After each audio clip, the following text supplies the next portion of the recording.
Hi everybody, and welcome back to Lost Genre Reddit Stories.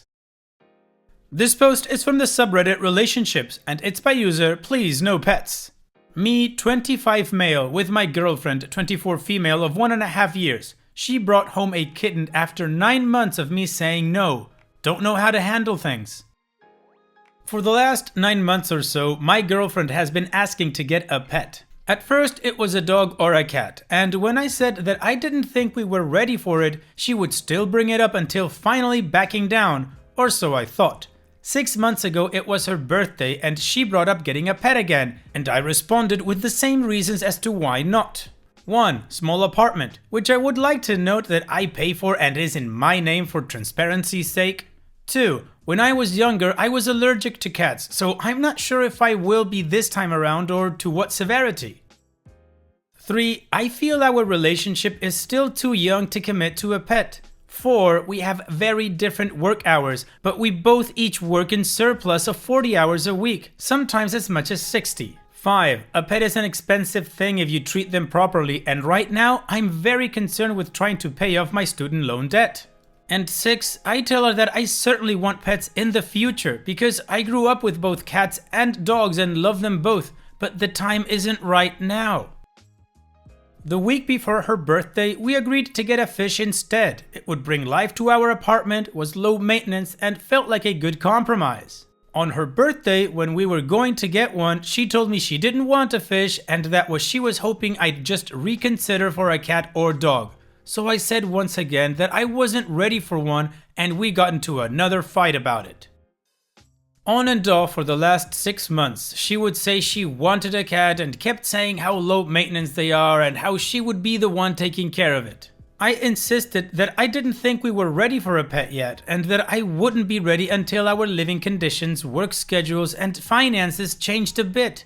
She of course disagreed, and we have been arguing about it since, until last night after I went to work. I work overnights. She messaged me on Facebook and told me that she paid for and brought a kitten home. I was absolutely shocked that she would do this. I feel completely disrespected and like my feelings about it are worthless. We argued about it a lot. At first, I didn't know what to say, but felt like I had to seem incredibly upset because I am and don't want to make it seem like I'll let this all be okay. But now, we seem to be at a standstill. She says she's keeping the kitten and I told her to bring it back after work today. I do love my girlfriend, but I feel like this violates any kind of partnership I thought we had. She said she thinks I try to act more like a figurehead in our relationship than a partner. And maybe that is the case, but this certainly isn't what a partnership should be like, right? Well, OP, in my opinion, you are acting as a partner. You are projecting your relationship into the future as to when you guys should be able to have a pet. You're not saying no to a pet now because you hate pets or you don't want one. You do want one, but right now it's not the moment. At least to me, those 6 reasons that you listed as to why not have a pet now make absolute sense. And I think she's not acting as a partner because she absolutely disregarded what you had spoken about and went and got a pet anyways. Getting a pet is a big decision. It's not like she told you she bought a lampshade and you just don't like the color. It's a living creature that you need to take care of. But I believe the bigger problem that you have, OP, is the fact that she went and did it anyways, despite knowing that you were against it. And it's not that you are the one that makes the decisions for the relationship, but I believe that getting a pet is something that needs to be agreed upon or compromised on. And what do you guys think? What would you do if you were in OP's shoes? Let me know in the comments section, and now let's move on to the community comments to see what they said. #RaptorVag says, after a year with my current significant other, I was really wanting a pet. I always had animals growing up and they were my closest friends. We were in much the same situation. Not enough money, tiny 1-bedroom that was constantly cluttered because we didn't have enough space for ourselves, let alone a pet. This became more of an issue for me after another 2 years. His reasoning, like yours, was totally legitimate. We both wanted a pet, it just wasn't feasible. Did we argue? Yes. Did I cry about it? More than once. You know what I didn't do? I didn't bring home a damned cat without discussing it with him.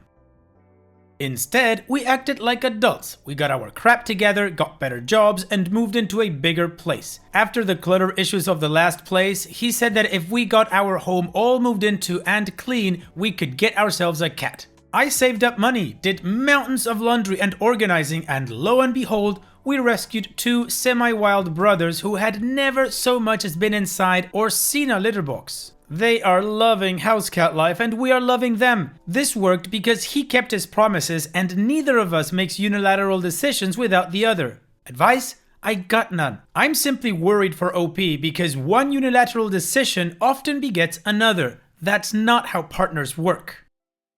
Autism 3000 says, your house, your rules. She wants to keep the cat, she can move out. To me, that's a huge slap in the face and is disrespecting your space and your role in the relationship. You didn't make the decision together, she made it for you, against you. On another note, she's showing her wants are more important to her than you are. Allergies suck, and I would never bring a known allergen around my significant other because making my partner miserable isn't worth, "Aw, it's so cute." What if instead of wanting a kitten, she decides she wants a baby and you don't? I mean, if not right now isn't good enough, she clearly has no issue putting things on her timeline to make her happy. Take this as a strong warning. Hopefully you can resolve this well. But the fact she went and got the kitten despite months of being told no tells me this ends badly. Pets are living things that need proper love and care, and I think you're being responsibly by asserting your life and deciding against them right now. Sounds like she's still in La La Land where consequences aren't real. Karaoke Mary says, I'm going to have to disagree with the crowd here. If you feel like the relationship is too young and 1.5 years to commit to an animal, there may be some other things to talk about. Also, as someone who grew up with animals and who suffers from the odd bout of depression and anxiety, I can tell you that having my cat around has just about saved my life. It's not fair of you to flat out say, no, you can't have a pet because you live in my house with my rules. That is not a partnership. While I don't completely agree with her tactic of just doing it, it does sound like you are being unreasonable and controlling to me. Animals are very important to some people. Cats cost little money and energy to maintain, and opposite schedules might even be better because someone is home more often. I think you should talk about this more and maybe give it a try, at least. OP's edit. I just want everyone to know that I have read through most, if not all of your posts, and I'm currently handling the situation at hand. None of you are being ignored and I'm thankful for everything you've shared. I will post more complete update when I feel a conclusion has been reached. Thanks again. Okay, well, the community argumented for both sides and OP told us he's not responding to anything but reading everything. So now let's move on to the update to see what happened next. Shortly after I posted my original thread, I got home from work and found the kitten. Girlfriend had already left for work before I got home. Because it was so young and playful, it mewed when I left it in the kitchen or living room with the doors closed to the bedroom so that it wouldn't wake me while I slept during the day. It was heartbreaking to feel like I was ignoring her, and the thought of no one being able to play and care for her was exactly what I feared about getting a pet when I said to my girlfriend that I didn't think we were ready yet. Before I fell asleep, I texted my girlfriend at work telling her all of this and how awful it made me feel. Then I fell asleep. When I woke up, I read through the comments that all of you left me, laid in bed for a bit, and then my girlfriend came home. I reiterated how badly it made me feel not being able to take care of the little kitten and how it only solidified in my head that we weren't ready for a pet. I took some suggestions that others had offered, such as giving her a hard expectancy date for when we could get a pet and what stipulations would allow that, but she didn't want to hear it. I asked her to bring it back, give it to her parents or someone else, but she just flat out said no. We argued about some of the stuff I mentioned in the original post, about how she felt I was more of a figurehead and some other things until I took a shower. I considered everything you guys had said, some of which I did or did not agree with, as well as my own thoughts on the matter, and when I stepped out of the shower, she had fallen asleep on the couch. For another half hour, I thought about things over and over in my mind, until I finally made the decision I felt there was no going back from. I walked up to her, she woke up, and I said, I don't think this is a healthy relationship anymore, and I think you should move out. And then I walked out. This was 3 weeks ago.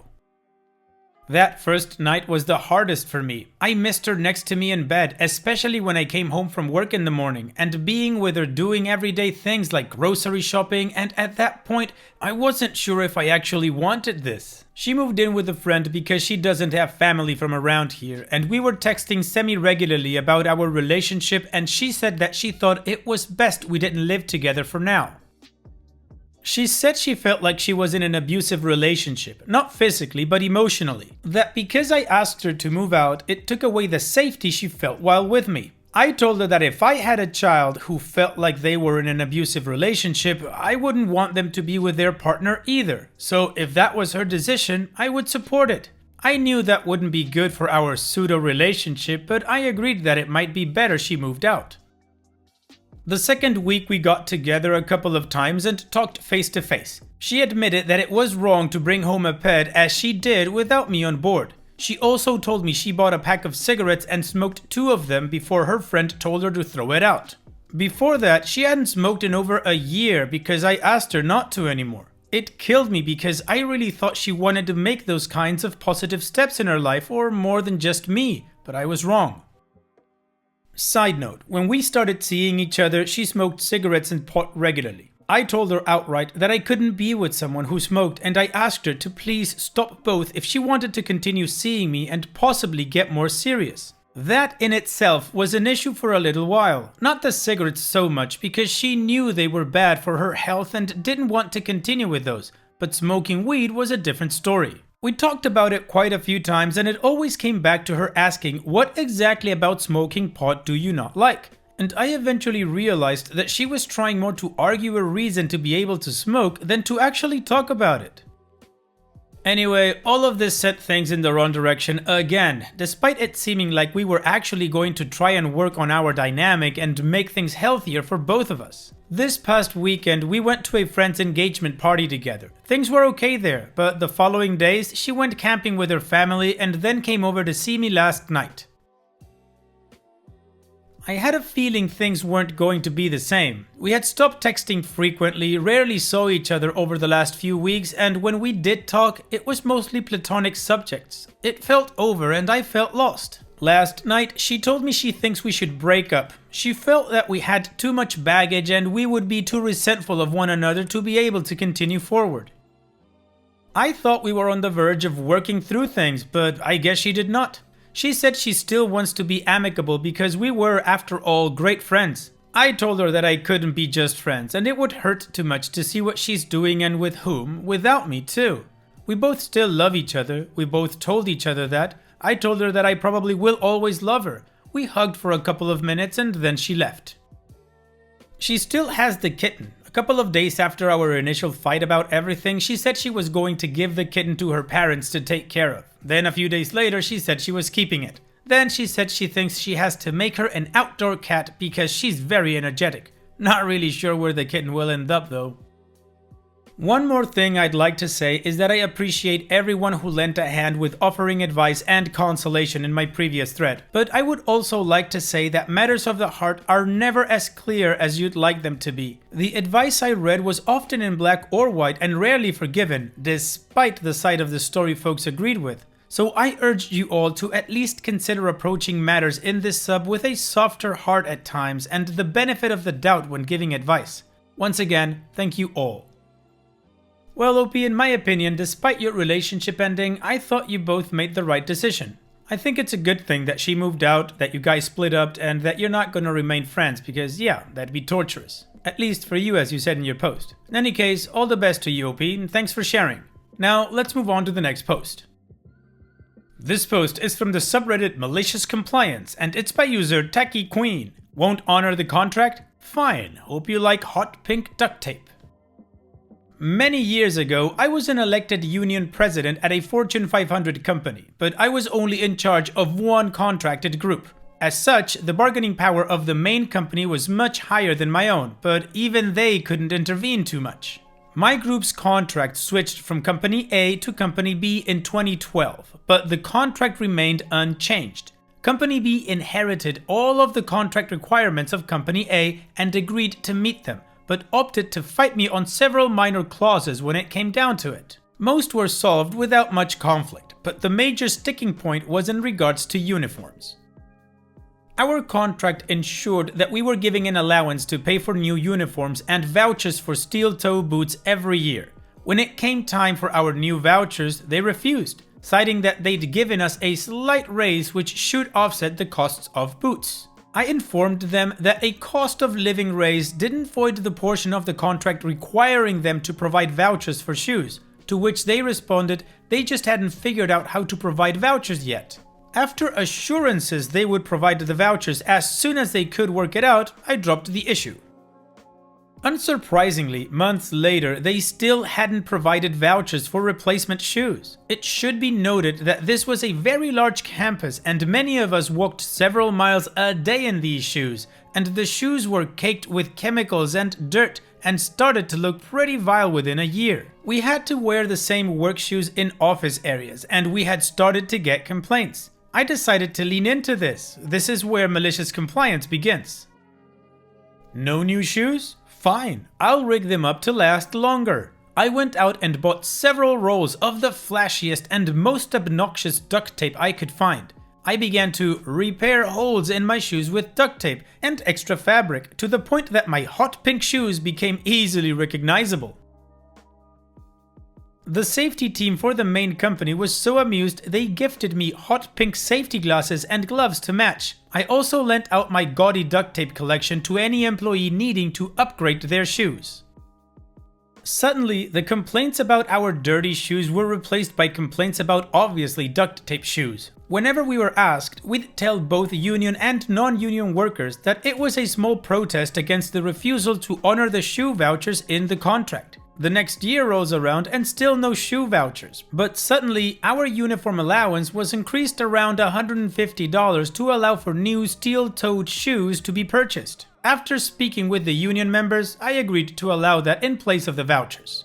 I kept my duct tape collection permanently on display as a threat and would use it anytime safety equipment wasn't being replaced and required repair.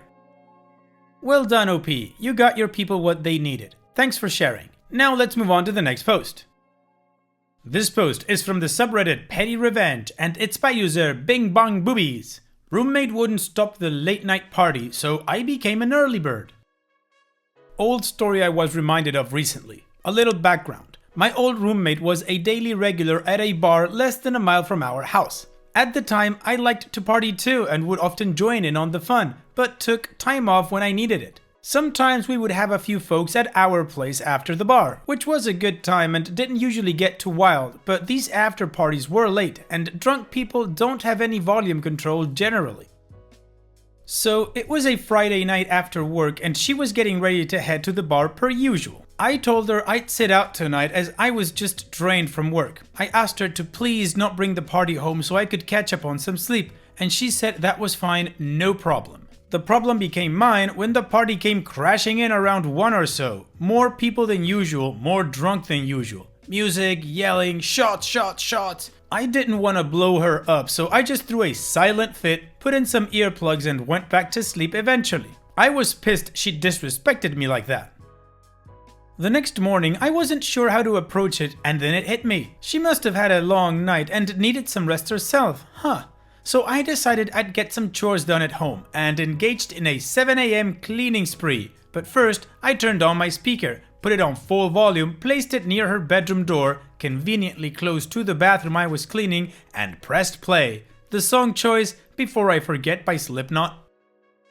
Immediately, she opened her bedroom door and looked effing pissed, but I just decided to really lean in and essentially sang the words, "Good morning," in my most chipper voice and yellow cleaning gloves. I spent a couple of hours cleaning and rocking out, and she slept till 3 because she really needed to catch up on some sleep. When she woke up, I asked her to clean up from the party last night. Nicely done, OP. Hopefully the next time you asked her not to bring the party home, she didn't. Thanks for sharing. And it's that time that we've reached the end of the video. I hope you enjoyed today's stories. I really did enjoy reading them to you. So if you did, then don't be shy and go ahead and give the video a like. And don't forget to subscribe or even share this video with people that you might think will enjoy my storytelling. Also, if you have the time, go down to the video description and check out all the links I have for you, from our Discord community to my channel merch. And finally, I'd like to say thank you for watching. It really means a lot to me that you enjoy my videos. And having said all that, I'll see you guys in the next video.